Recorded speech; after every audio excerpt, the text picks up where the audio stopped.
Joseph Jared Cole, or oftentimes just referred to as J.J. Cole, would organize Cole Motor Car Company in 1909, and they were in business until 1925, based in Indianapolis, Indiana. It's worth mentioning that J.J. Cole and his son tried years earlier to get into the automotive market with a four-cylinder touring car called the Rockford, but it didn't get very far, and they opened up a Rambler dealership instead. In 1904, Cole bought the Osborne Carriage Company, and they renamed it Cole Carriage Company. That same year, in 1904, Cole Carriage Company produced 3,000 carriages. With that money generated from those sales, Cole was able to build his own car with the help of Charles Crawford. The car was called the Cole Solid Tire Automobile, which was a two-cylinder high-wheeler car, but after selling only 170 of those vehicles, JJ didn't see a viable future for those types of vehicles. Cole cars were assembled cars, where parts were sourced from other manufacturers that specialized in making specific parts and assembled in-house. J.J. Cole preferred the term standardized cars over assembled cars. Not many may know, but Cole was the second manufacturer here in the States to build a V8. Their V8 was the very first V8 to have detachable cylinder heads. Interesting to note that Cole didn't have their own foundry, so they had Northway do the casting. This same Northway that did the Cadillac V8 casting, as well as Oldsmobile and Oakland. General Motors owned Northway. And wouldn't you know it, Cadillac would have detachable cylinder heads the very next year. Go figure, right?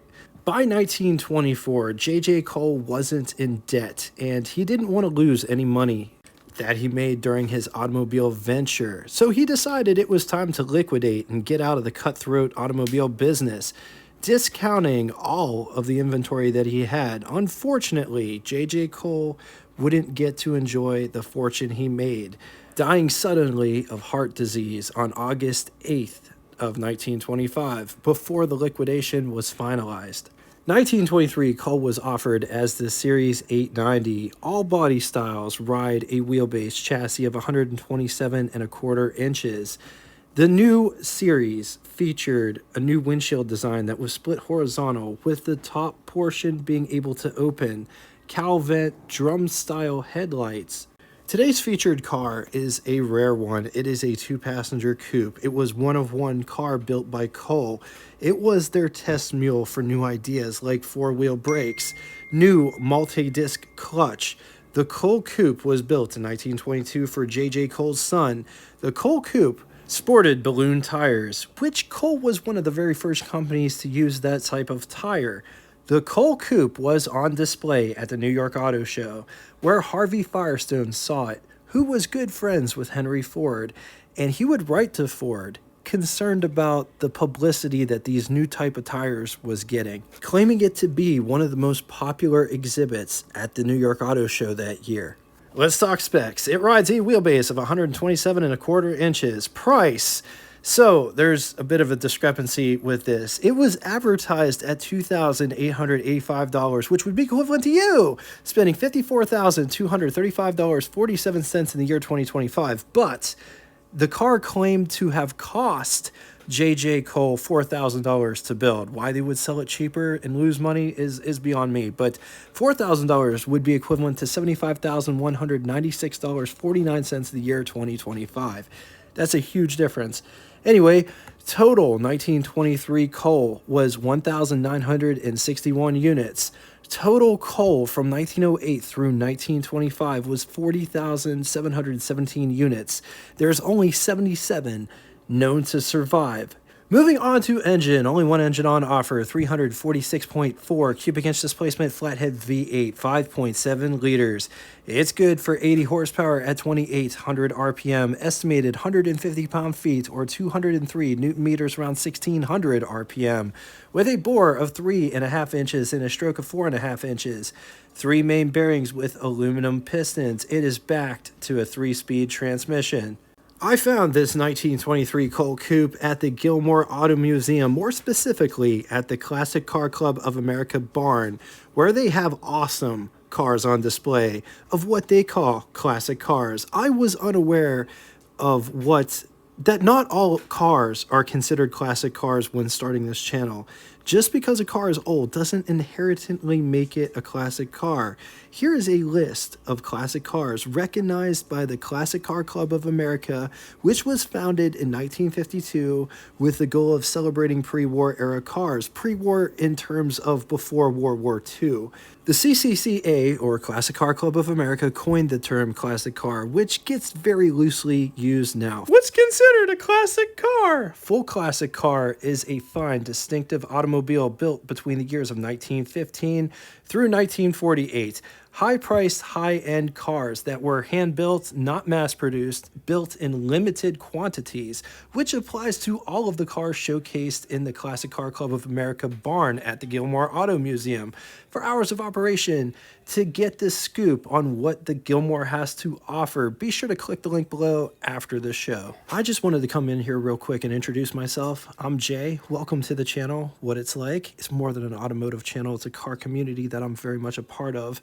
We dig different cars, and I do 4 to 5 mini documentary episodes each week with engine episodes and company histories sprinkled in. I know this part of the video is much like the church offering plate going around, and I absolutely hate asking for things, but if you dig this episode, please hit the like button so the YouTube algorithm gods will be appeased. Also, while you're at it, subscribe and hit the bell icon next to it to never miss a video. You may not know this, but this is automotive royalty right here. This is a one-of-one car. Only one in the world like this. Let's talk styling. Starting with the bumper.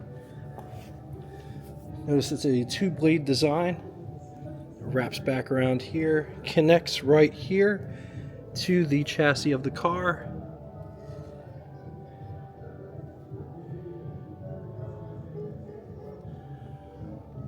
Massive lights. Here's my hand for reference. 7.5-inch hand versus this massive headlight. Notice the massive headlights are attached to the bar that goes across to brace both of the fenders so they don't flap in the wind as you're going down the road. Structural rigidity. Notice that these buckets are painted.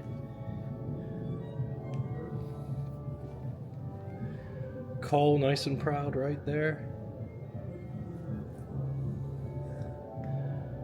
Honeycomb grill.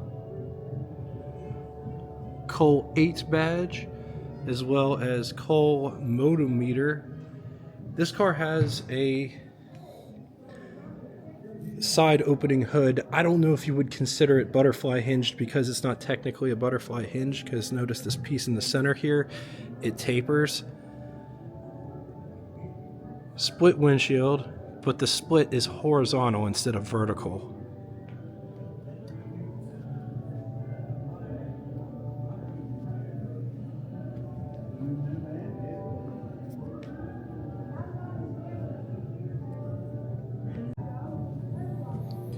Fender profile has that nice elegant flow into the running boards. The wheels are solid with Coal 8 logo in the center. This one has pinstriping, as well as cowl lights or accessory lights, because they're not technically mounted to the cowl, they're mounted to the A-pillar. This one has an external sun visor, drip rails, which run the perimeter. Actually, they just run the front, and then they come down the side here, and then they stop right here. This one's got the chicken wire top.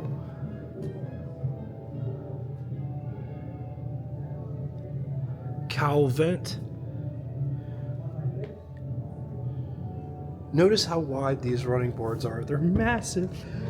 My shoe is 12 inches, just to give you reference of how massive these running boards are. They do taper in the back. Same 12-inch shoe.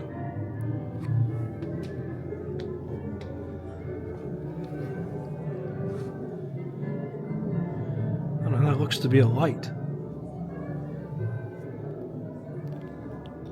The rear fenders are designed like that. Also notice how wide these fenders are. They are pretty wide, all things considered.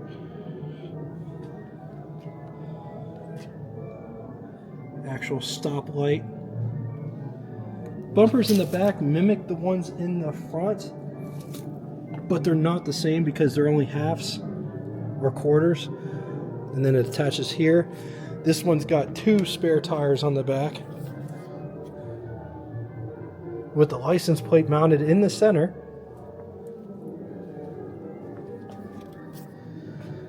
Gasoline. Let's take a look at that, how that's mounted. This one has a golf bag door. Also just notice this body, how they rounded off the edges, but it's very interesting. Very square.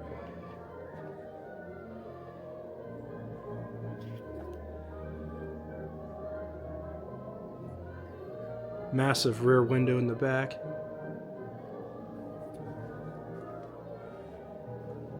The doors have 3 hinges. 1, 2, and 3.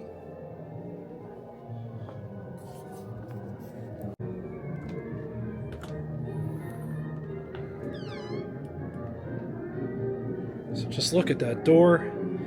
That is how far it opens to allow you to have access to the cabin. This is all wood inside here. Notice the material. This looks like real wood and it feels like real wood. So I'm going to say that it's real wood.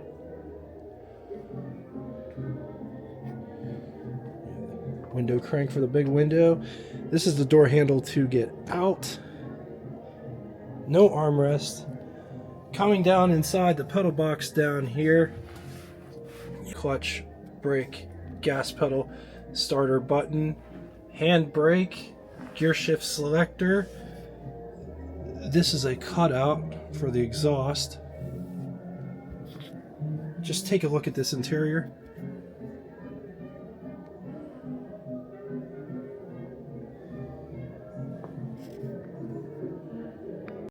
Here is what over the hood looks like. Here's what first person over the hood would look like. These buttons control various functions like headlights, stuff like that. There is a clock, oil pressure. That is the actual dash light itself. There is ignition.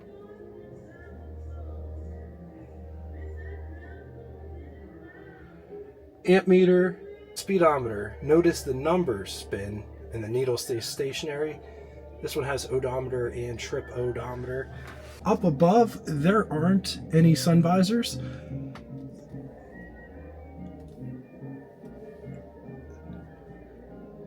You can crank the top part of the windshield out if you would wish. There's control knobs for that. There is a rear view mirror in center. As far as creature comforts go, there is an extra window. Instead of having one window, you have kind of a half of a window. There is a light switch there. I don't know if you can see it. For the dome light up there. Everything is nicely upholstered in this car. Massive rear window.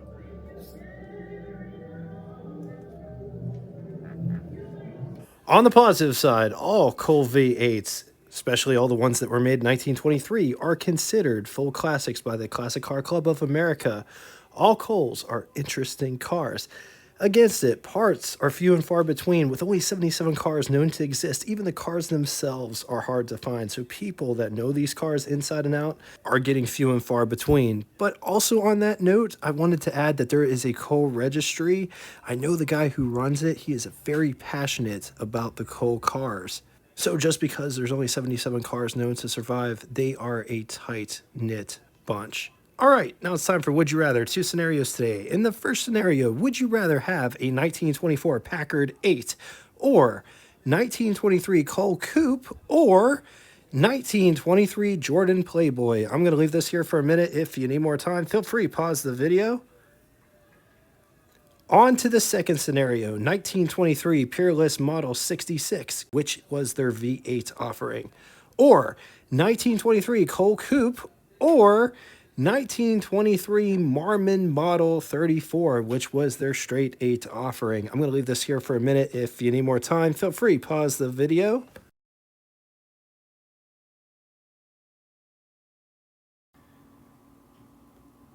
Now it's time for Name That Tune. First person to get both the name of the band and the song title correctly in the comment section will have their comment pinned to the top of it. Ba-da-da-dum.